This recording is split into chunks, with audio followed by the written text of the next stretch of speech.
The introduction is the first chapter of your thesis, so it's essential to draw the reader in with a strong introduction. Set the stage for your research with a clear focus, purpose, and direction. The introduction should include these 5 things: topic and context, focus and scope, relevance and importance, questions and objectives, overview of the structure. I'll go through them one by one, so stay tuned. Hi, I'm Jessica from 𝓔𝓼𝓬𝓻𝓮𝓿, here to help you achieve your academic goals. Before you start, although the introduction comes at the beginning of your dissertation, it doesn't have to be the first thing you write. In fact, it's often the very last part to be completed, once you have a clear idea of the text you're introducing. Begin by introducing your topic and giving any necessary background information.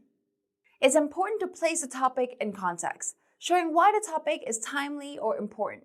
For example, our topic is young people's attitudes to climate change, and the context could be a relevant news item.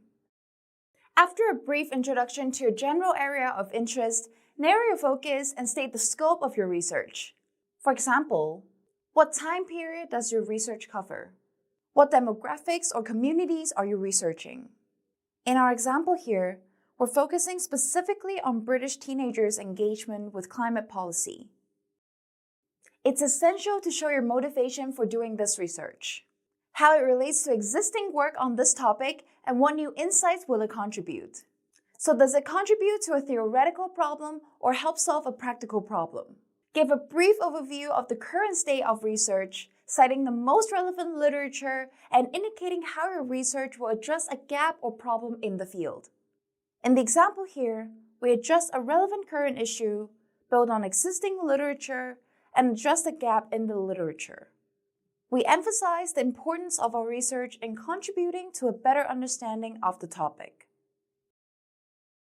Now moving on to questions and objectives. This is probably the most important part of your introduction. It sets up the expectation of the rest of your dissertation. You should always clearly state the central aim of your research. For example, your research question could be, how do high school students engage with the UK government's policies on climate change? Your objectives could be to conduct qualitative research to gain in-depth insight into students' knowledge, perceptions, and actions in relation to climate policy. If your research involves testing hypotheses, you can formulate them along with a conceptual framework here. You can watch this video on how to formulate a good research question. End with a concise overview of your dissertation structure and summarizing each chapter to clearly show how it contributes to your central aims. 1 or 2 sentences should usually be enough to describe the content of each chapter. For an unconventional structure, you might need more space to make it clear how everything fits together. When your introduction checks off all of the 5 elements we just covered, congrats, you have a strong introduction. Make sure to drop a like and share with your friends if you find this video helpful. I'll see you in the next video.